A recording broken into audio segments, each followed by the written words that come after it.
Well, hello, everybody, and welcome into another episode of On Turn Pages. Tonight, this is your guest, I'd say host. Anyway, the one and only me. Jenny is off at the Gettysburg Battle Bash. It's a pretty big event happening over the weekend, and I think she's off doing some other things as well. I think she just got done with that one, and then she's got some other stuff going on out there. Alicia is sick tonight, so everybody send some love and light over to her. And so we are going to just jump right in to our guest tonight, James Annitto. I'm thinking I'm saying that right. He is an author, a paranormal investigator. He has a psychology major. He's an author of a couple of books, Demonologist. So without further ado, everyone, let's go ahead and jump right in here. And what's up, man? Hey, how you doing, Derek? Good. How are you doing today, man? I can't complain, just Yeah, relaxing. it's nice. It's we had a really good, beautiful week. I'm not sure where are you from? I am located in Rhode Island. Oh, Rhode Island. So you haven't had a lot of the heat that we've had in the Midwest, I don't think. No, Maybe just a little bit. we've had heat, that's for Okay. sure. Yeah. It's humid here. We get heat, but it's the humidity in Rhode Island that, like New England, that is Yeah. damaging. Right. So I just wanted to just jump right in and tell everybody who you are and what you do and things. Yeah, I think you summed it up pretty well. I'm James Annitto. You did say it right. I am an author of two books: The Psychological Dimensions of the Paranormal and The History of Demonology. Um, I have been in paranormal research and investigation for over 2 decades and have worked with many different specialists, investigators, researchers, debunkers, skeptics, and I help people free of charge with ministry work and, of course, the demonology aspect of it. Yeah, it's really what I can say about myself. Like you said, I have a psychology major. I'm 4 classes away from a master's in psychology. Nice. Um, yeah, I breathe and bleed and eat this stuff. Yeah, that's awesome, dude. So, uh, I'm probably just going to ask you questions about, your career and your education throughout this. I'm going to try not to make it an interview style.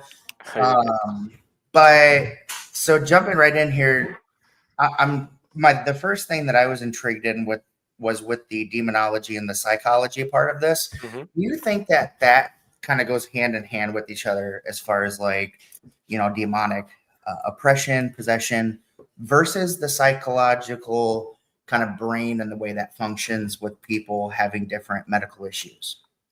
Yeah. So in the regards of the paranormal, the supernatural, the preternatural, both can be apparent at the same time. So both can coexist in the same function. So somebody could be dealing with a demonic affliction and deal with psychological issues. But as somebody that deals with people in their homes where they live, you have to approach it in a psychological realm as well. Like, what is wrong with them? Like, I'm not a clinician, so I can't diagnose them and say this is what they have, but I can look at a lot of the red flags that are presentable for people that are in academia or even in research or just want to read books.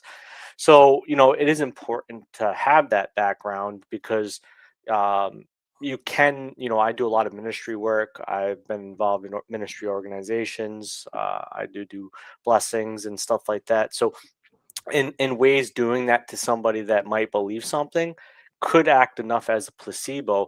But there are people that have certain disorders, psychological issues, that if you do that, it actually might worsen their situation because then you're leading them astray. So you really kind of sometimes have to understand what you're dealing with, and mixing the both and loving the both kind of co-equally. I like to apply it. haven't always been the best when I started in this field. I think was as much as I didn't believe in it, there was still a form of gullibility there, subjectivity, because you want to experience it, even though you want to disprove it. So you have that bias there. So the psychology aspect of it integrated little by little throughout the time of doing this and dealing with people throughout the whole country, and getting to understand cultures. So I think it's works in unison, but you definitely, when you're dealing with people, have to be careful, ask a lot of questions, observe a lot, uh, because one thing that you don't want to do, and something that I've gravitated away from, is reinforcing the paranormal in their life. Like Oh, sure. when I go to people's houses, like I try to I'm there for a reason, and some of the lingering questions have to revolve around it, but I try to escape from that reality. A lot of people I consult over the phone or over an email.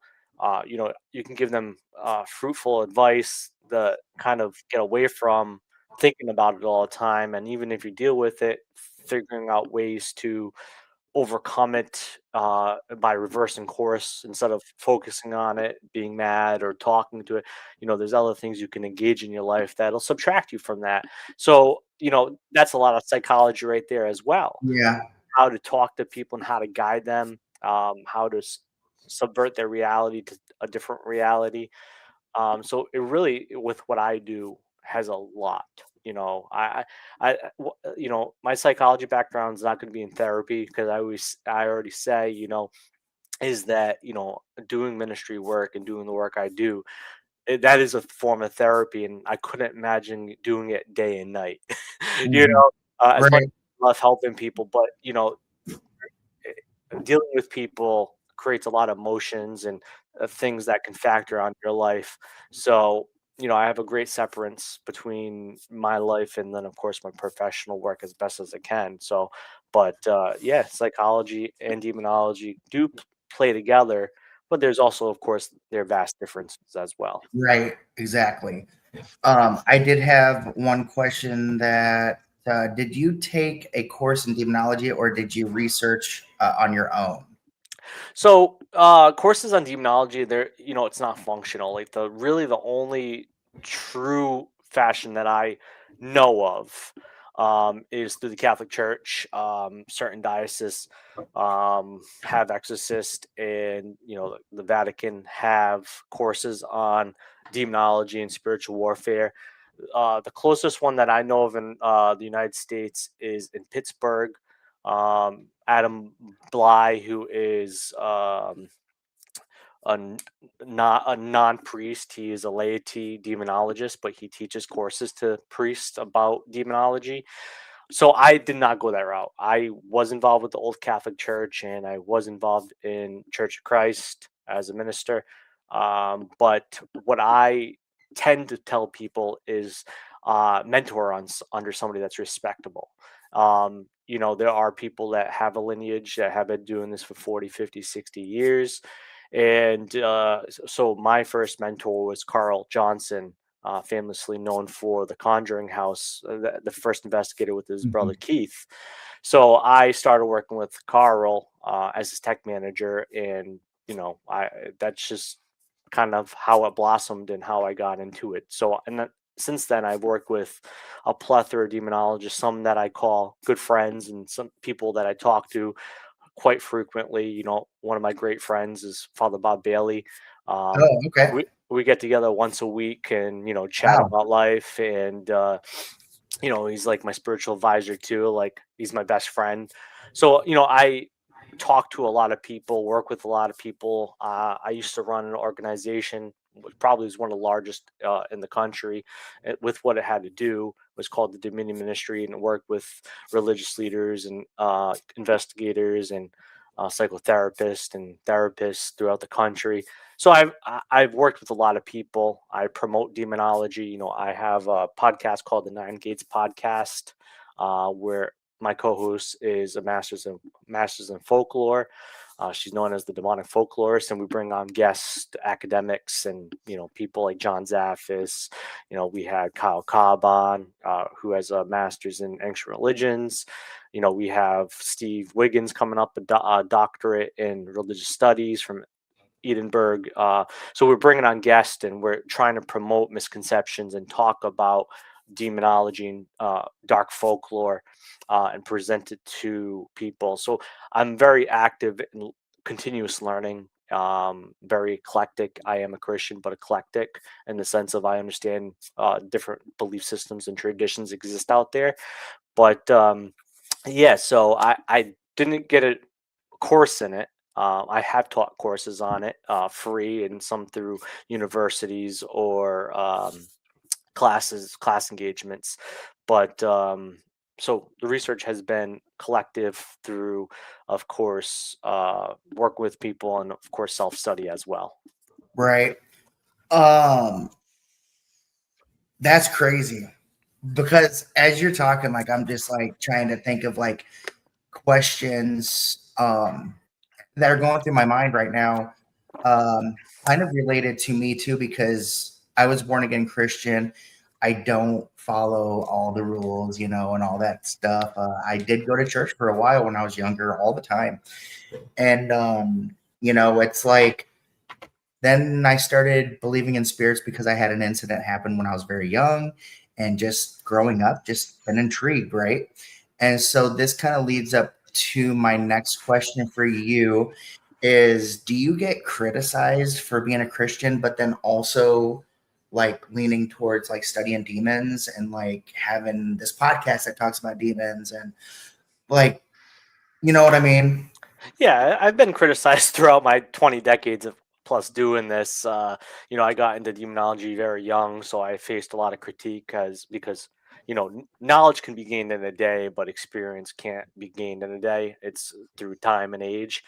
So, I've been critiqued a lot. And, when I was an active in certain religious organizations, people asked me, what are you involved with this for? And then, I spin on them, why are you here? So you're fascinated too. And you're saying you're a Catholic and you're blaming me because I'm a Catholic, but I'm here. So yeah, I've been critiqued. At the end of the day is that I have been criticized. Some people, born again Christians and some other religious denominations in Christianity and outside of Christianity, of course, Abrahamic or even Eastern or whatever, will kind of question the realm of why I study demons and why I do this. But in the sense of like Zanjiao, Art of War, you need to study your enemy to understand what the lore is, what are the experiences of many different people. You have to study if you're going to help people because you have to quantifiably understand what other people have experienced, what can be the um, course of action, what can be the ramifications. You have to learn it and study it, and as well, of course, apply it and do it as long as you're applying it. They're demonologists that are just academics and scholars, right? I call it applied demonology. I take that academia and then I apply it and use it in field to observe people's situations and try to come up with the best course of action to help them. And so, yes, I have been criticized, but at the end of the day, it's, if you're gonna believe in a god or spiritual beings, like it's not asinine to say that even though it was an Epicurus creation of theodicy, which is good versus evil, but most cultures throughout humanity that we can predate back to has had some course of battle of good versus evil, even though it was a little bit more a gray line-ish back then. But it's interesting to say that if there's good, then there's definitely going to be probably evil. We see that in human nature. Yeah. So we can attempt to replicate it in a spiritual realm or interdimensional realm. A lot of these things are speculative. They're not fact. They're a lot of theory, mostly theory, actually, some opinions. So all you can do is your best is that people have experienced this. Things that people have experienced have been put under a microscope, and people do have different opinions. I wrote my first book psychological dimensions of the paranormal, and that's kind of like a lens of how you can look at it differently. And it's a non-biased approach of how, okay, this is the situation. It could be either the A, B, C, D, E, F, G, H, so on. But yeah, I've been criticized, but Right. you just have to truck through it Yeah. because I have been a mediator of helping people before, and to me that's all that matters. Like talking about it, the study, getting it out there. A lot of that is to try to get away from the misconception so people aren't jumping to the D word all the time, which has been Right. a common occurrence in the past decade or more in this field, and Yeah. what people's experiences are. Yeah. That's such a perfect answer.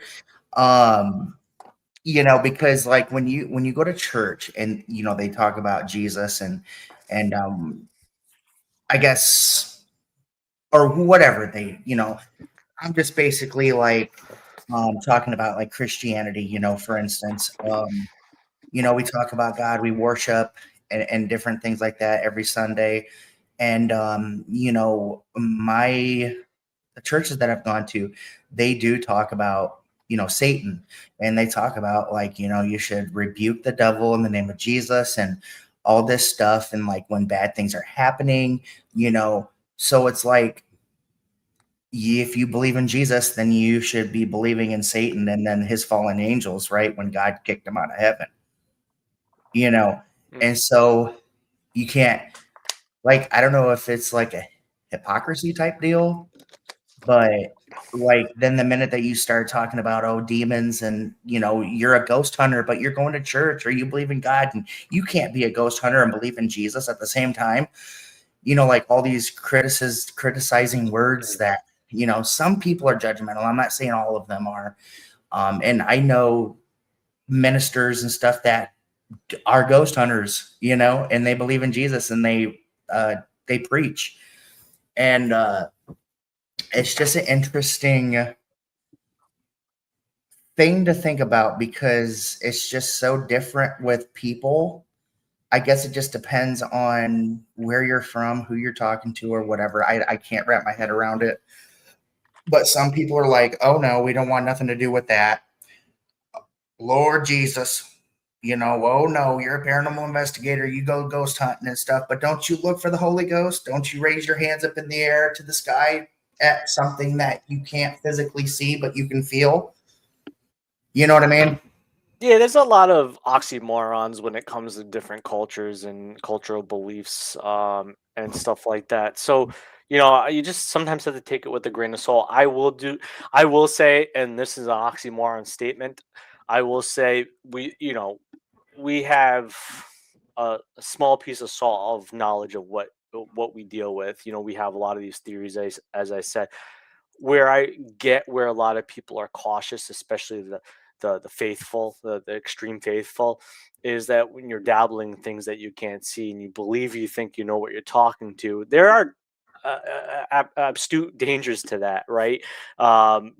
Because there have been people in these circumstances in our situations, and they have been affected and dealt with long-term ramifications from it.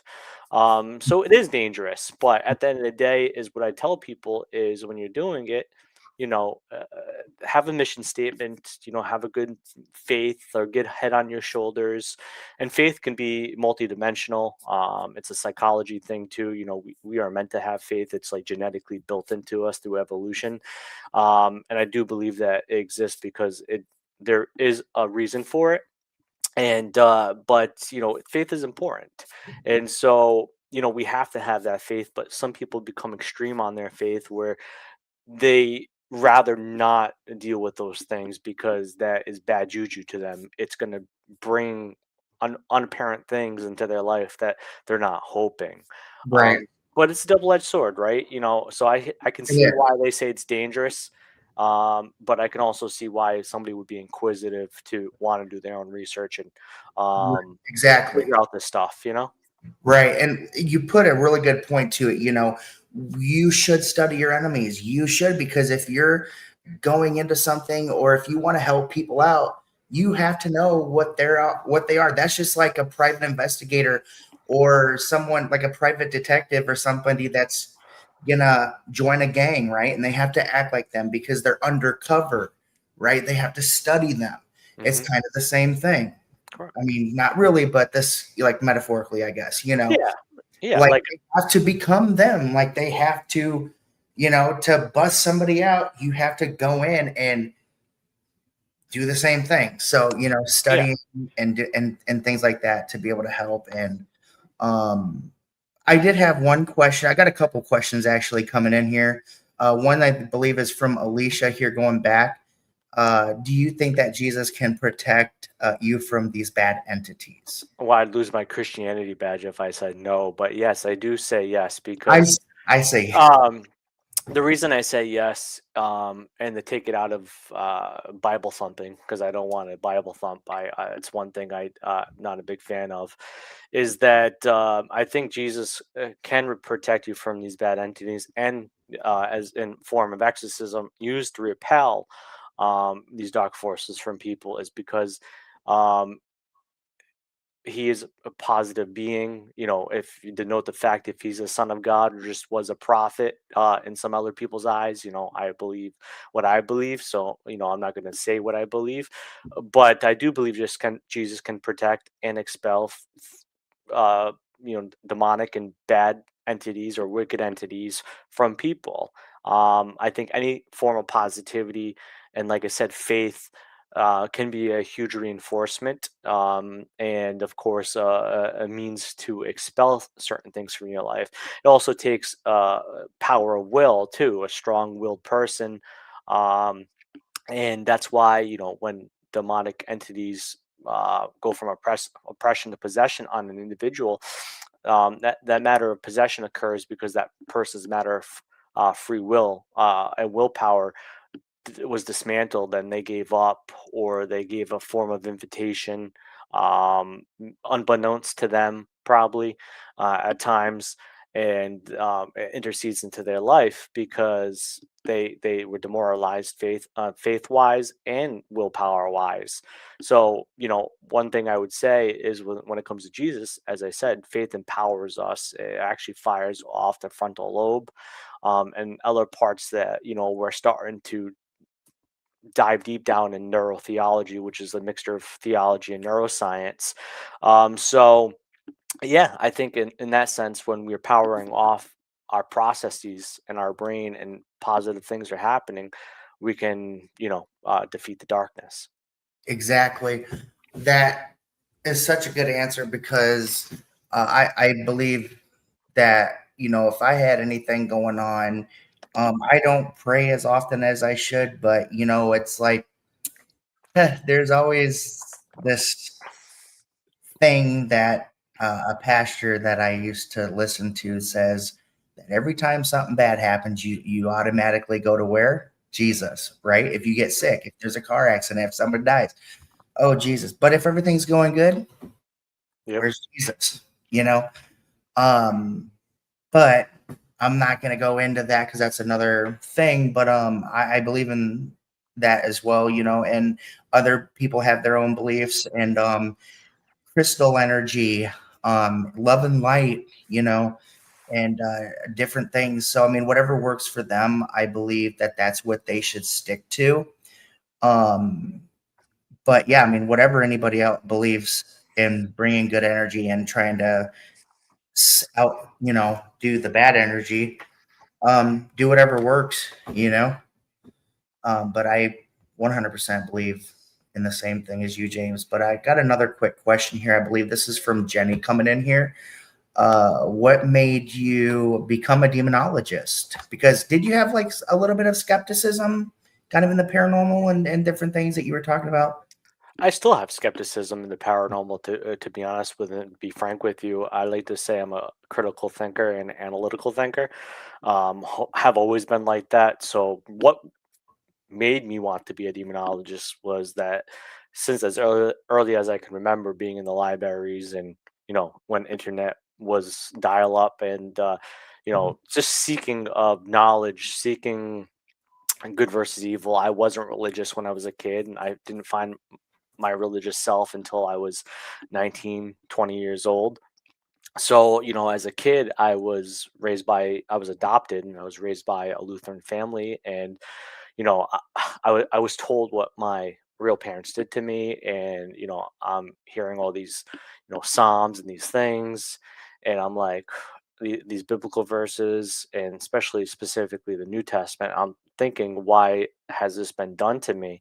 So as soon as I could cognitively understand and understand literature, I was picking up books and reading books about God and theology, and that segued into angels and demons and fallen angels, and then the paranormal. I was always somewhat interested in the paranormal because I grew up in a family that watched unsolved mysteries, Tales of the Crypt. I loved Scooby Doo as a kid, so I already had that fascination. But when I started compiling books from these segues from other learning, I just fell in love with the idea of good versus evil, and evil in a sense of how people do evil deeds, and if there is a spiritual aspect of it. And that's kind of what wanted me to get into demonology. But I didn't get into demonology in an applied sense until like I worked with Carl, and working with Carl, going from just a traditional ghost hunter, checking out places, legend tripping, um, to going to helping people.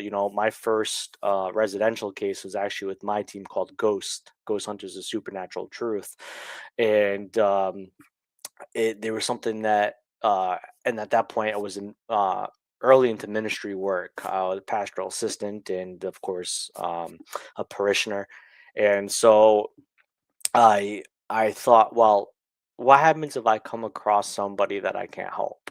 Like, is this evidence, or what I like to call it, data? Is this data going to be enough to comfort them? And so that's really kind of what led me to mixing demonology, ministry work, and then of course investigating and researching.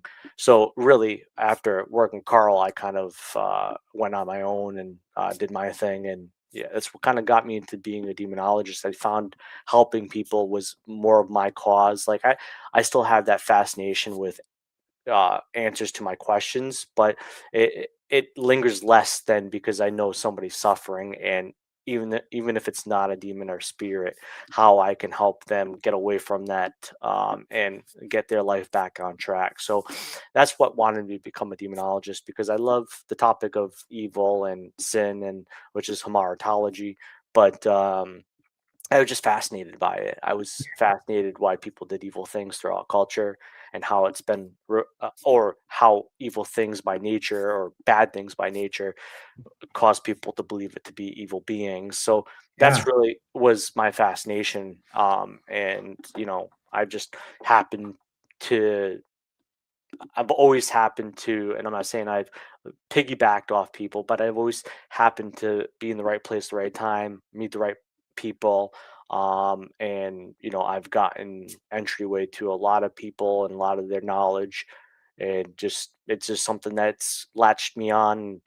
It's something I don't see I'll ever get away from. I have taken my breaks. I'm very famously for disappearing, but yeah, no, it's something that got me to demonology, and still um, thrust me to wanting to learn more and talk Yeah. about it, have discussion, debate about it, and aka why the Nine Gates podcast was made. But yeah, it's something I live, breathe, and eat every day Yeah. of my life. I was going to say, because, doing what you do for, studying demons, you have to have a strong faith and a strong will.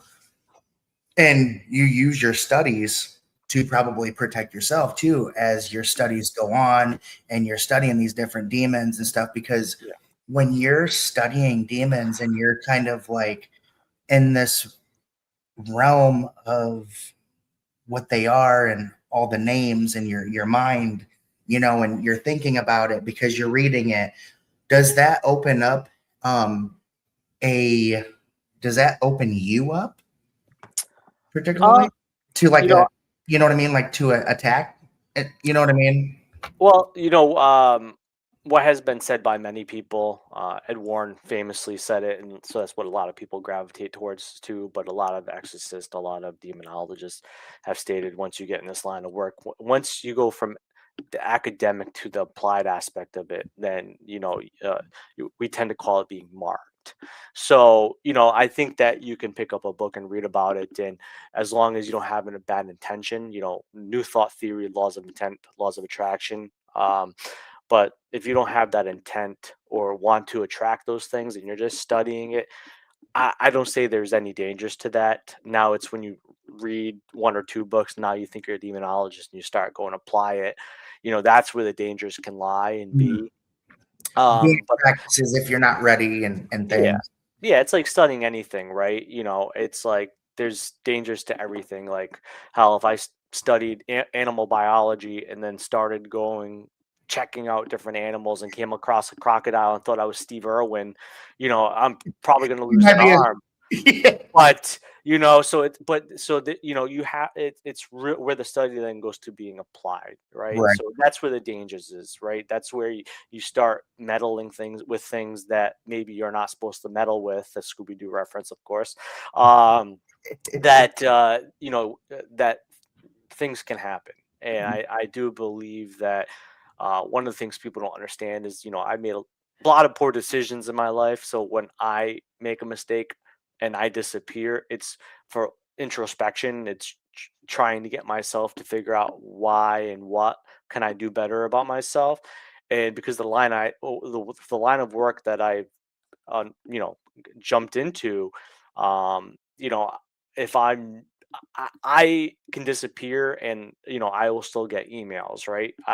That never stops. So like if something attracts me back and I don't divert it to somebody else, if I'm not 100% there, if I'm teetering on my humanity, then how am I going to be helpful to them when I can't even help myself at that point? So it's very important to when know your limitations, and that's why taking that study and applying is dangerous.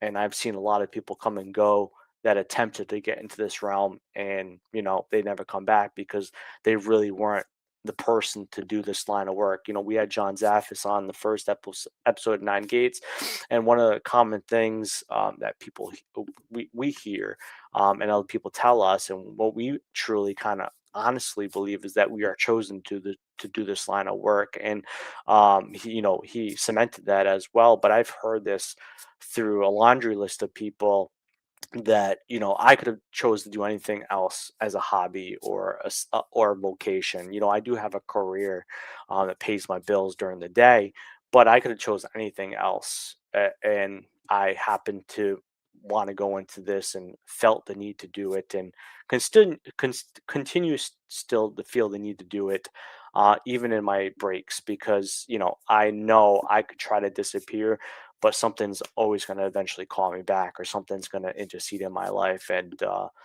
mess with it. And those are the dangers, but you have to think of those dangers, but you can't relish on them. You can't. Right, You can't think of that, because if you let fear consume you, then you know that's when bad things are going to happen. right, I try to be stoic in my life. I try to always have a good faith. I always try to have a good head on my shoulders, and those are the things that I continuously need to do and try to do better as a human, as a person. And I continue working on myself all the time because of the line of work I am involved in, and knowing that I always have to protect myself. nice. So, for whoever's out there watching this or is gonna listen to this later, and they've got stuff happening in their life and different things that they can't explain or whatever, can you kind of explain the like if they think, oh, I got a demon attached to me or something? Can you explain the different levels before that full possession, just real quick, and then we can kind of go into um, if they can reach out to you if they need help or something like that as well. If you have resources out there, Yeah, of course. What I would say is, for that first question, or a part of that question, is that, don't WebMD yourself. Don't look up what are these happenings and then say there's a demon in your house or I'm possessed. Like that is legitimately the worst thing you can do now in this day and age of social media or the information age. There are so many people accessible you can reach out to that will come out and help you. I always tell people, if they're charging you, go somewhere else, find someone that is willing to do it from the kindness of their heart. But don't self-diagnose yourself, because if you do reach out to me and self-diagnose yourself, I'm going to put you through the ringer.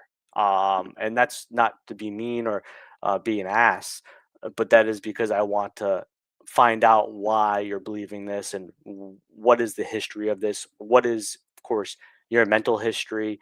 If you're claiming to be possessed, I will get I for me to work with you, I will make you get a psychological evaluation, and if you don't get it, I don't help you.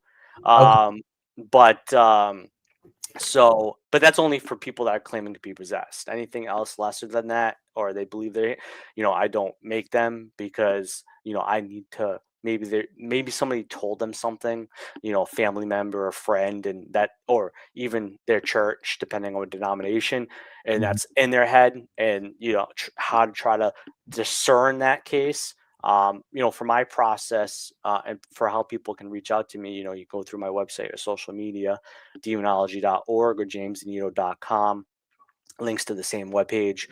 But I do a 3-point interview process. I do an email questionnaire, I do a phone call to talk about the questionnaire and add any questions.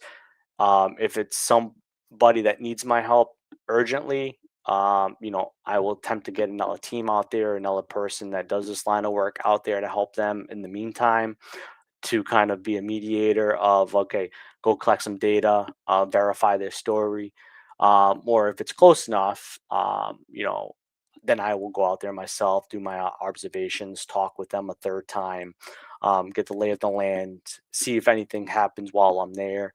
And likely, depending on their level of uh, mental health, I'll do a blessing, and we'll see how that occurs afterwards. What if it helped it, or if they need more assistance afterwards, then it continues. But uh, yeah, that's my process, and that's how, if you reach out to me, I will attempt to help you. Like, I do have a process. People try to pave their way away from it sometimes, and like, oh, call me right away. It's like, if you reached out to me, if you want me to help you to the best of my ability and not just jump to a conclusion that you have in your head, um then you have to follow my process. If you don't, I'm not willing to help you.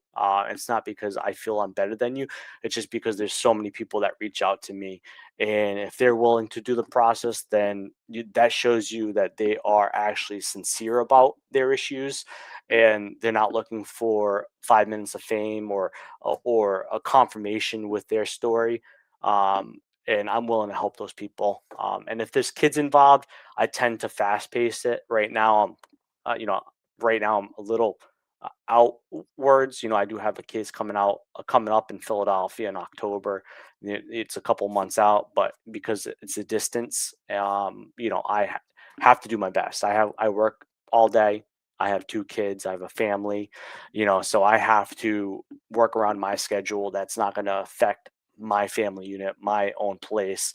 Right. So, but I try to do my best. And like I said, in circumstances, I will have other people get involved, to at least check it out. And if they don't get anything, I always tell people that, you might not get anything the first time. You might not get anything at all. And if that's the case, you just consult with them. You just talk over the phone or through email, and you give them advice and tell them to live through it. And a lot of the times, a lot of my success stories is that I come or I talk to you over the phone, give you advice, you follow it, and you seem to realize that it starts to dissipate from you. And Nice. the reason I say dissipate is because we we are the battery to that haunting. Mhm. So if we are not paying mind to it, and we're not feeding it that energy or that force or whatever goes into materializing these things, then it will start to dissipate, and you will start to see it less and less, and then eventually it will disappear from your life. Because if you're not paying mind to something, eventually it's just gonna stop. It's like a kid. If a kid asks me over and over again, and you respond to them over and over again, they're gonna probably continue their questions. I ignore my kid, after I still ignore my kids. I walk away, and they That just is so funny. it's true. So Yes, sometimes you just have to like I said yeah, earlier on the show, you have to like kind of that's reverse what actually your a thought really pattern good is. way of actually putting that, and it's like a process. Um, Yeah. wow, I never even thought about that because I ignore mine too. If they keep asking, and I ignore it, and then they eventually go away. Yeah. So if y'all think you got some kind of attachment, just ignore it.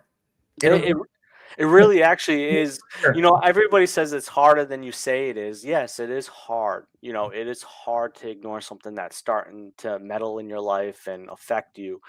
But once again, it's like, y- y- if you if you pay mind to it, it's going to just make it worse. Yes, it is a struggle, and I tell my clients all the time, it's going to be a struggle. It's going to be hard to, if you notice something or something happens, to divert your reality to something different. But if you're willing to do that, then it's going to get better. Because I always tell people, right? I can come do whatever I do. I'm a crutch for that second. I Yeah, disappear. You have to learn on how to walk on yourself again. I can't be there every minute of the day and live there, unless you're gonna give me free rent and take two kids and a girlfriend. But nobody's gonna ever actually want to do that. So I always tell people I'm a crutch. You have to fend for yourself. I'm willing to help you get up and walk again, but you need to fend for yourself. And some people you never have to get involved with, and you can give them that kind of lesson, and right. then they're able to fend for themselves. But there's a lot involved, and that's why dealing with people is not meant for everybody, Mhm. because you have to kind of learn the ins and outs of how to deal with people, and not And everybody's the that's where your same. education, and that's where your education is, and you put yourself in, the psychological. You got that psychology degree to help you with these things. So not to jump ship, but let's kind of talk about your books that you have. I think you've got two books out right now. Yep. Let kind of give an example of like what they are and where they can find the books. Yeah, so both books, The Psychological Dimensions of the Paranormal, looks cool on the green screen like that, Yeah. and The History of Demonology, can be found on Amazon. Just search up my name, James Annitto. It'll probably be easier because, the first book is a tongue twister, The Psychological Dimensions of the Paranormal. The second one, The History of Demonology, is pretty easy. Both books are uh, average reader level books. You don't have to be a rocket scientist or a brain surgeon to read the book. They are academic in the sense that it goes down certain lenses that most people aren't understandable of. But they're both books that are accessible to the average reader. One book, The Psychological Dimensions of the Paranormal, looks at it through multiple different lenses: psychology, neuroscience, the paranormal, and kind of gives you from point A to Z of, okay, you deal with this. This is maybe interpretation, or there's this interpretation. I like to say the book is walking a fine line between skepticism and belief, and gives you both reasons why both can happen. It talks about some famous cases and some famous locations throughout the world, not just the United States, but throughout the world. And some famous possession cases that kind of gives it a different lens. The History of Demonology is also the same kind of average level reader book. It is from the cradle of civilization, which is Mesopotamia. So, Samaria, the Akkadians, and the Babylonian people. And it goes from there to modern times, and gives you meat and potato points of important pieces of and historical pieces of demonology, and how things adapted from all these different cultures into modern society, and more so, of course, the Western culture, which is also pertaining to the United States. Mhm. So that both books really are deep dives, but short reads and accessible to anybody, and you will learn something. And the first book really is more inquisitive thinking. Like, I've had a lot of people read the first book and question their experiences, and Mhm. some people like, why did you make me do that? Well, I was like, that's the whole point of the book. Like, it's not to tell you your experiences didn't exist, but to review your past experiences and think, okay, well, was I objective or subjective to that, and this is what led me to believe this, and maybe, and truly now, in my modern understanding, maybe actually really was something different. Mhm. And so both my books want you to learn more, right? I give a bunch of different bibliography references at the end. I just want people to read these books, learn something, and then gravitate to something else, a great other scholar, a great other book on the topic. And to me, they're entryway books for you to go down a rabbit hole and want to learn more. And that's both my books. Both books have demons in it. The first has a part of a couple chapters on demons. The second book, History of Demonology, of course, is floundered with it, right? It's all Mhm. about demons throughout history and and interpretations of culture. Nice. So yeah, everybody, like if you're wanting to look into something that'll maybe kind of venture off into a rabbit hole, or if you've got some things going on in life, or if you just want to go out and help people that are possibly, going through something that might be negative, go out and get one of his books. He's on Amazon. Sounds very interesting. I did have one question from earlier that I think Alicia was asking here. She said she met a person with black eyes. I felt like he was trying to get into my mind or thoughts. Do you think that they were possessed? Without being in that experience and in that context, like, they could have been an energy vampire. It could have been a lot of things. It's really hard to pinpoint and say that they were possessed. I don't like throwing the D word and possession around quite frequently. Like, it is a very rare thing. uh, Rare, yeah, I was gonna say. so I can't really say yes or no to that, because I'd be lying to you to say yes, they were possessed because they had black eyes. They could Attachments could actually reflect the same thing depending on where your abilities are at. I do believe in abilities. So if you have abilities, you might see something through their eyes. There's an old saying that the eyes are the window to the soul. Um, and so sometimes we see things in people's eyes that be dealing with, of course, their spiritual level, in my Yeah, opinion. So it's hard to say that as a yes or no. Very interesting circumstance. It is good that he didn't get in your mind or thoughts or affect you after that. That is the most important thing. But yeah, it's like I said, we have to be cautious out in the world, especially doing this. Sometimes you can brush up against something and maybe not be confrontational, but they gain interest in you. Um, and in that essence, it could have been that. But I really can't give you a truthful answer on that, to be honest. and they have like I hear these different people talking about, like, if I'm going to say this correctly or not, but black-eyed children that just have no eyes or something. I don't know if that's the right term for it.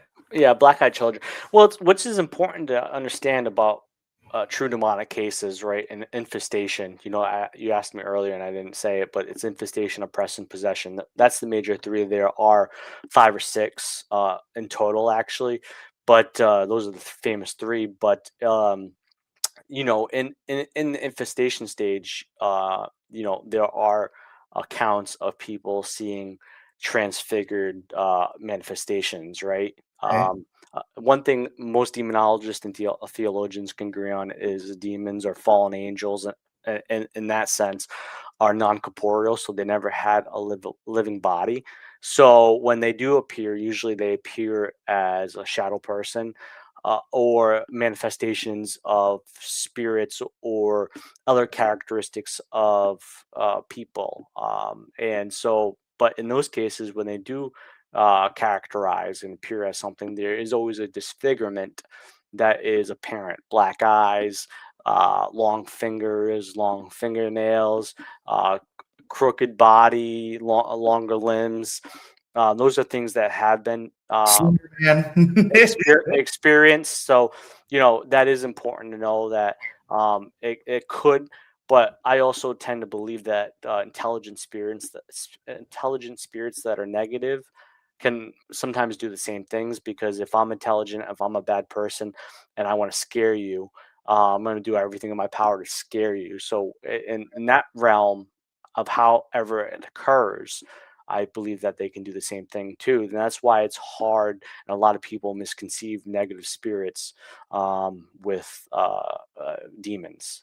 Right, because demons, they like to trickery, they'll mock, and is that true? Like they like to trick, they like to mock, and Yeah, different. I the guess you best. should be careful with, like, Yeah, best word I can say, because even intelligent spirits could be tricksters, right? They can still mess with you.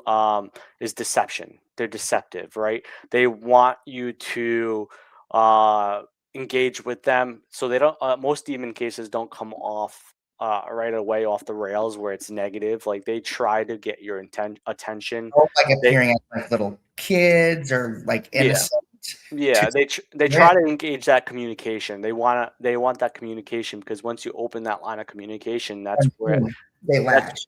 that's when it can latch and become oppression on a certain individual. Um, but yeah, so there are a lot of similarities, and that's why sometimes it's hard to discern or kind of figure out what's going on, because it could have all the quaints of a demonic haunting, but could actually not be. But yeah, they're very deceptive, and you know when you're willing to engage, that's when it starts to get harder and more swampy, where it becomes very hard to live your life, because it's starting to intertwine into your family unit or a person. Yeah, yeah. It's I would never want to imagine anybody going through any of that. Um, so we've got probably about 10-15 minutes left here. I want to kind of talk briefly about what made you go into paranormal investigating, because you're a paranormal investigator as well. So you do go out and you talk with spirits and stuff. What made you go into it? Yeah, so basically the same story as Demonology, Scooby Doo, Unsolved Mysteries, Tales of the Crypt, Leonard Nimoy in Search of. So when I started reading, I was 14, 15, 14 on the cusp of 15. Um, and, I went out with a couple buddies. I live in Rhode Island, and New England's full of tremendous amounts of history and folklore and myths.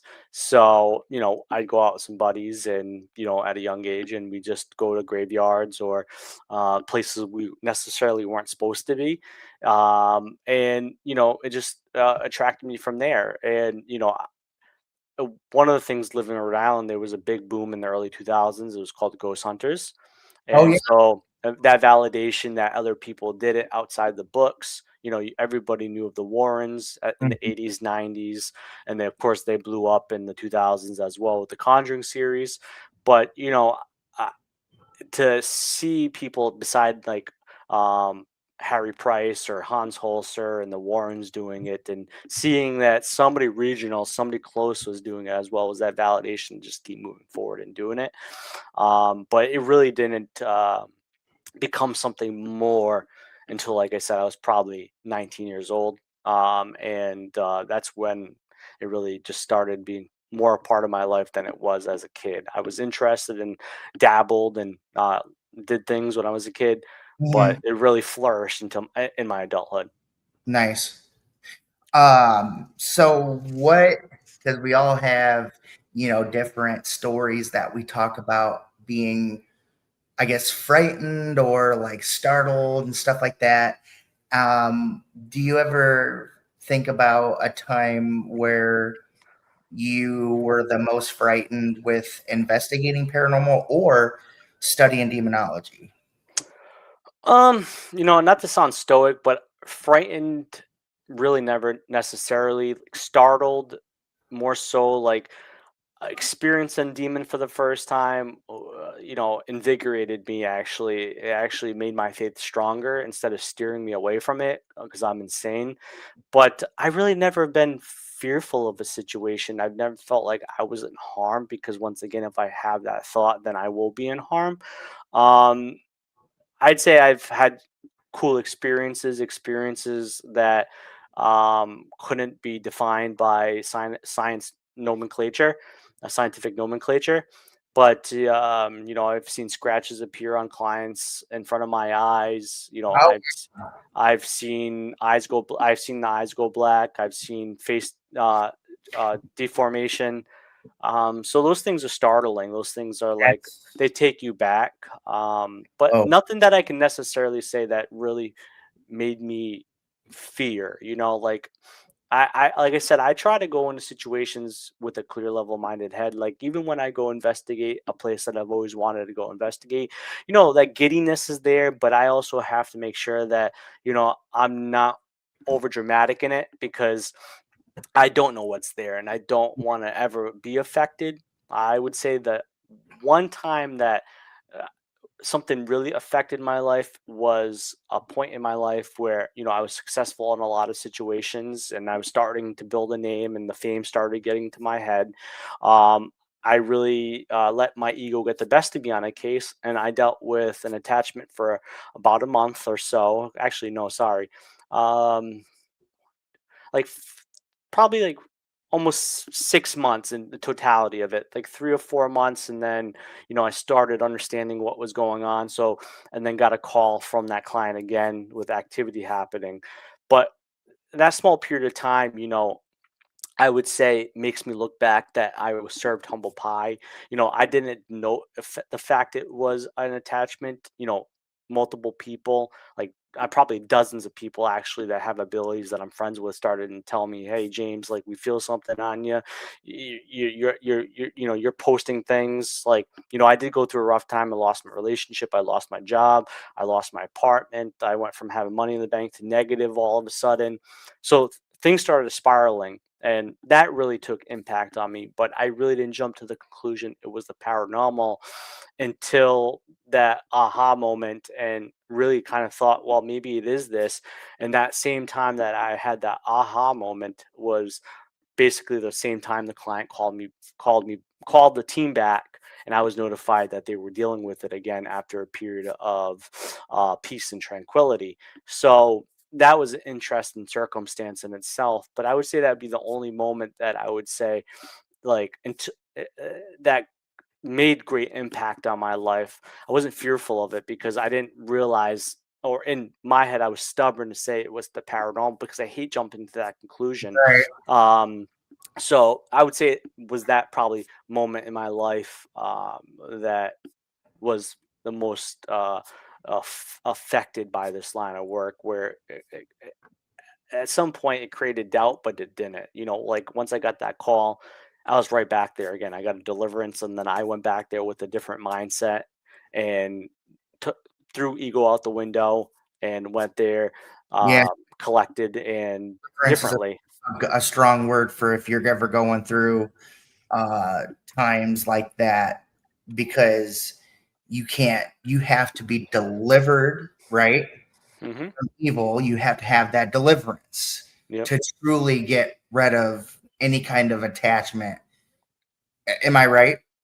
Yeah, yeah. If the attachment has enough of a foothold in your life, regardless if it's a spirit or a demon, even in the sense of oppression. Yes, the deliverance is key, Deliver. and there are many different cultural beliefs on actually deliverances and or exorcisms, so it is a multicultural viewpoint. Okay. But as a follower of Christ, I get deliverance in in the essence of Christian ministry.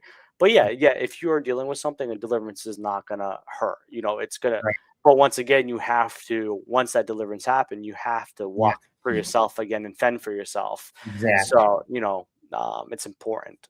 Yep. Wow. And so that was the beginning stages of you kind of getting your life back in order.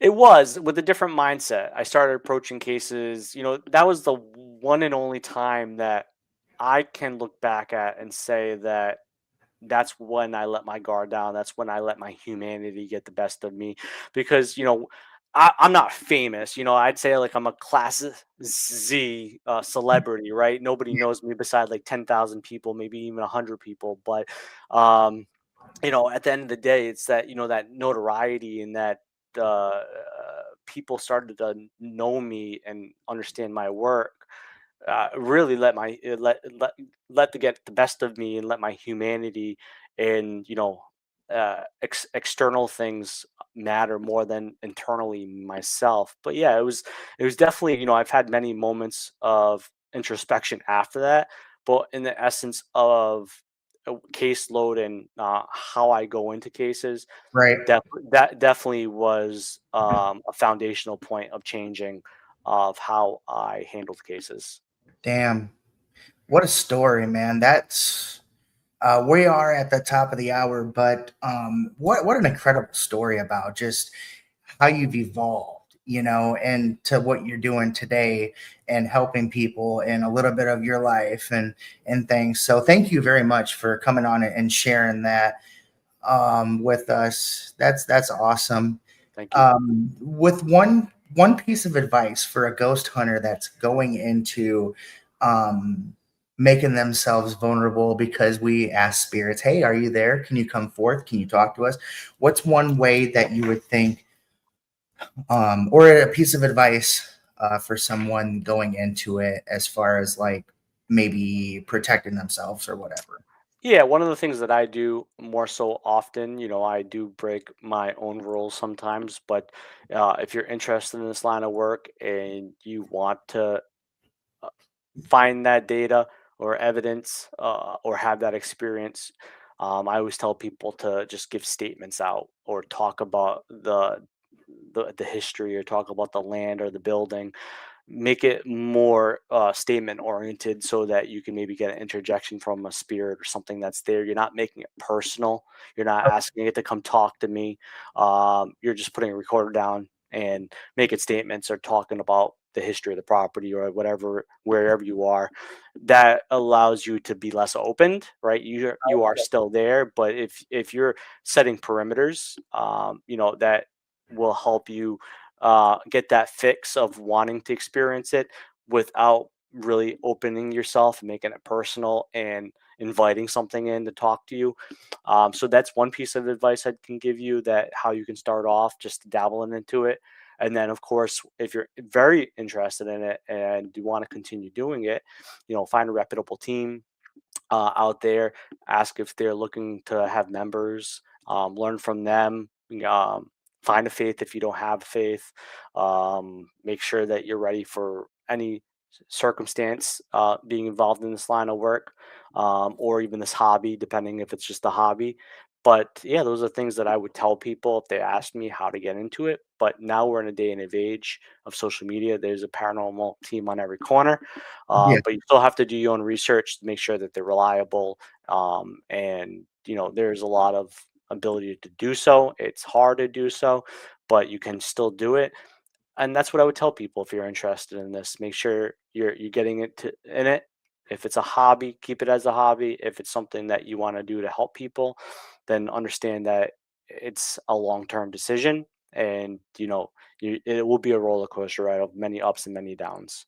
Yep, for sure. That's awesome, man. Um, That's wow. I know that there's going to be, I have a lot more questions. We would love to have you back on the show, because I kind of want to go into the next time, if we can talk again, just get a hold of, Jenny, and we can schedule, for the future. But I'd love to talk about like Ouija boards and different, and kind of go into the different cultures of, like worshiping and like satanic stuff like that, like if you have that kind of knowledge background and stuff. I mean, I'd like to kind of go into that rabbit hole too, just, for fun. Right. Because it's an interesting story and it's not one that many people talk about, but it is happening. There are people out there that do satanic rituals to date.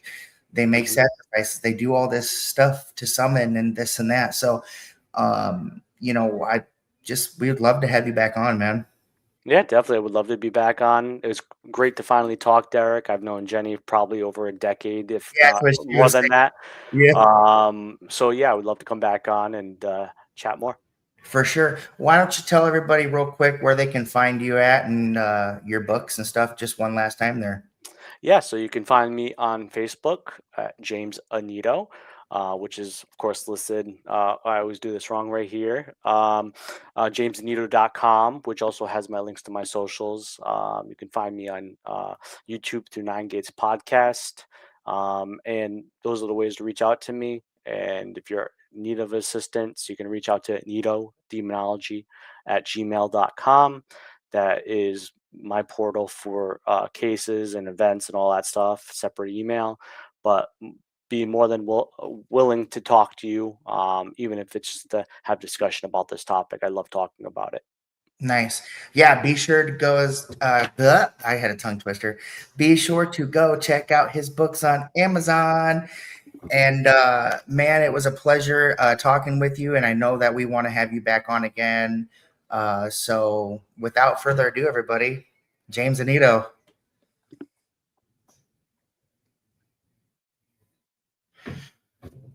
What an interesting conversation, you guys. That was awesome. I learn every day, every week, talking to different folks about witchy stuff, demon stuff, ghost hunting, writers, authors, and I continue to learn these different folks that are going down all these different, just here, there, everywhere. It's really neat to get to talk to these people and to be friends with them. And a majority of them are just out there to help people, right? Metaphysically, spiritually, right? So, what an interesting conversation that we had tonight. James Annitto, everybody, if you haven't had a chance, go check him out. His books are on Amazon. And we do have an upcoming event that I would like to talk about before I end this chat. It's the Dark Art and Oddities Con in November 13th and 14th in DeKalb, where Willie and Jenny will be kind of doing their thing and hosting all that. And we'll be out there to help again. So make sure you go check that out. Don't think that there's anything else going on besides a bunch of investigations that Jenny and we're going to be doing one in Jericho August 8th. And I mean, other than that, I'm out of here, you guys. It's been a really good show. So thank you all for listening, tuning in, being in the chat. We love you. And I'm going to try to find my little outro deal here so that way we can end the show.